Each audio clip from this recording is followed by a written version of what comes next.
Umaga ng Sabado noon, October 1, 2022, mga around 6 AM yun. Makulimlim yung langit, malamig, tapos tahimik. Gumising akong payapa yung isip ko noon eh. Tapos bigla na lang nakatanggap kami ng tawag. Tawag na hanggang ngayon, umaalingaw-ngaw pa rin sa tenga ko. Nagsisigawan sila nung pagkasagot ko. Nagsisigawan sila noon, tapos may nagiiyakan. So ako nagtataka ako, ano bang meron, di ba? Kasi medyo natatakot na rin ako, ikaw ba na makatanggap ka ng tawag ng ganong oras. So, tinanong ko kaagad sila. Sabi ko, ano ba nangyayari? So, tuloy pa rin sila sa pagsigaw hanggang sa kumalma sila ng konti. Hanggang sa malinaw na nilang sinabi yung mga salitang nag-iwan ng marka sa puso ko. Moon, patay na si mama.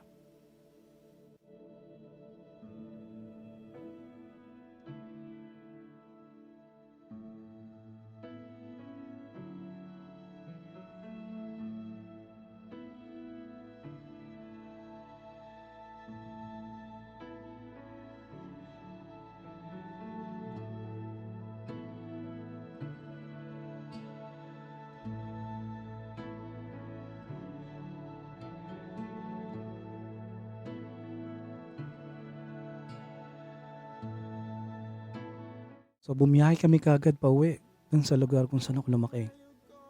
Dun sa tahanan na hindi na magiging kagaya pa ng dati. Sa kalagitnaan ng biyahe namin, tinanong ko si God eh. Sabi ko, Lord, ano bang gusto mong ituro sa amin sa nangyaring ito? Si God para yung isang magulang na nagtuturo sa kanyang mga anak, nagbibigay ng mga example.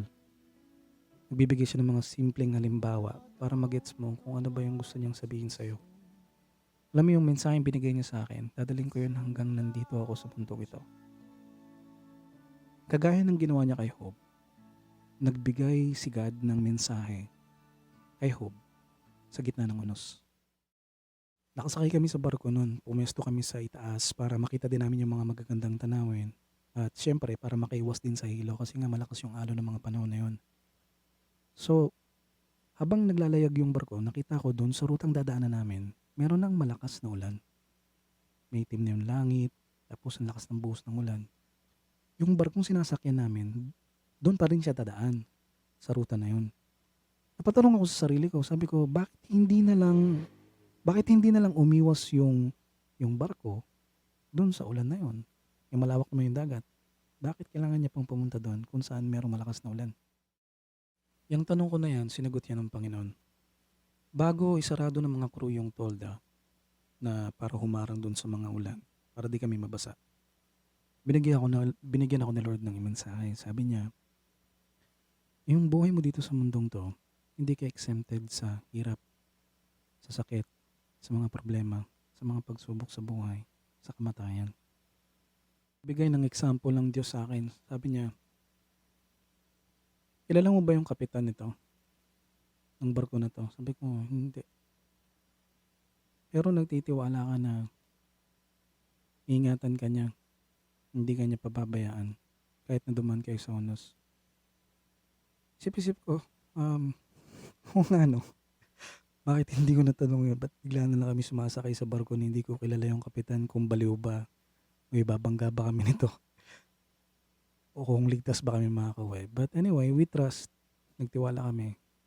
Kasi bumili kami ng ticket, ang mahal-mahal ng ticket eh. Para lang makauwi kami. We take the risk.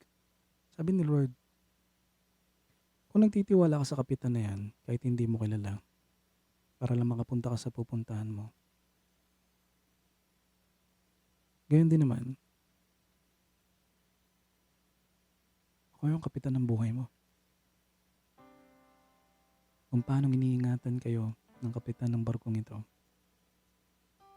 para hindi kayo mapahamak at makapunta kayo sa pupuntahan nyo,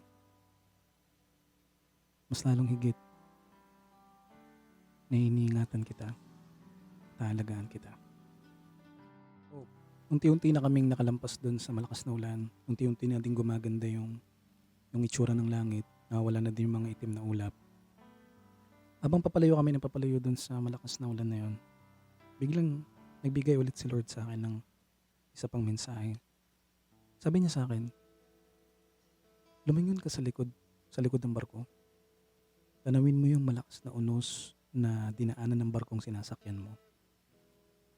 Kagaya yan ng mga hirap, ng sakit, mga problema na dinadanas mo o dadanasin mo pa o mga dinanas mo noon,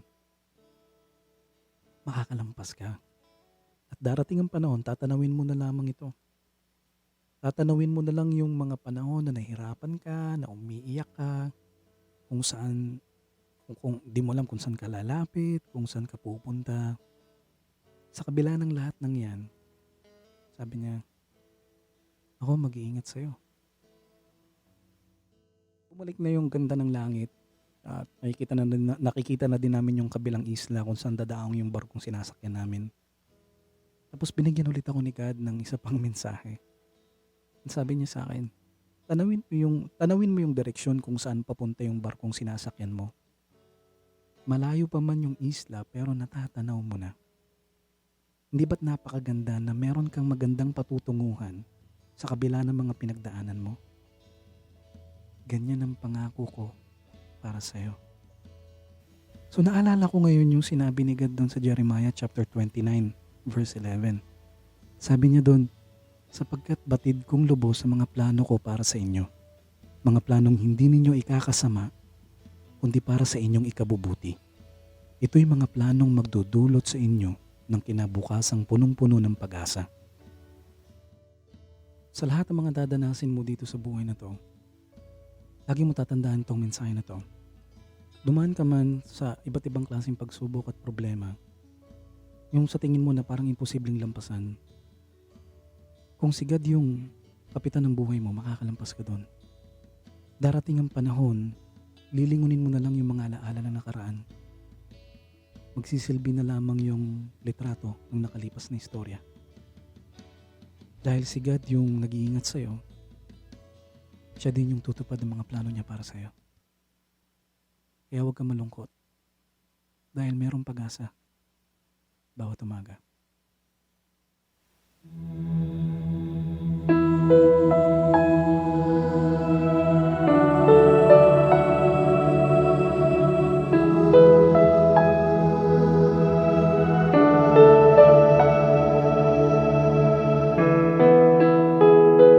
Halika na,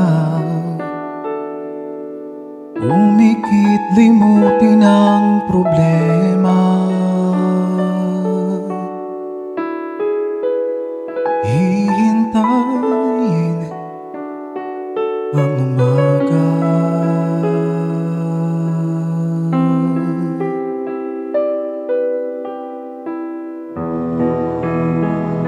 Magpahinga,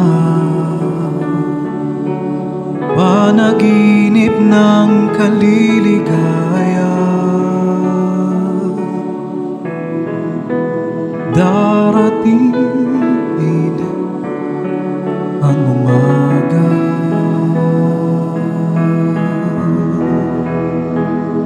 Basta tayo'y magkasama, laging mayroong umagang kay ganda. Pagsikat ng araw, may dalang liwanag sa ating pangarap.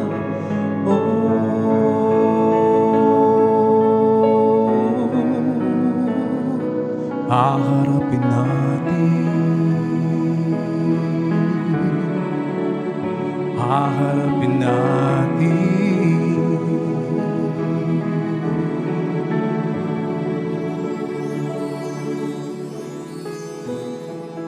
Gumising na,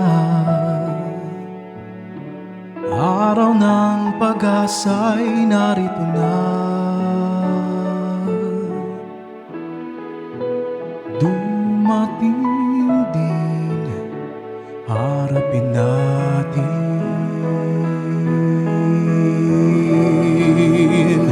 Basta tayo'y magkasama, laging mayroong umagang kay ganda. Pagsikat ng araw, may dalang liwanag sa ating pangarap.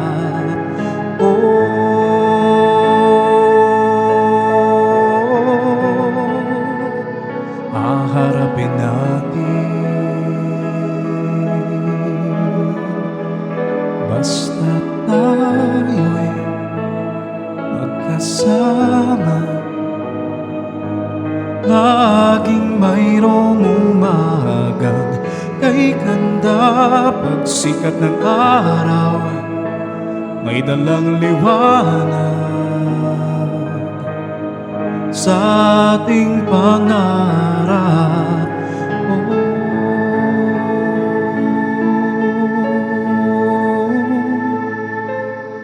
Haharapin natin, haharapin natin, haharapin natin,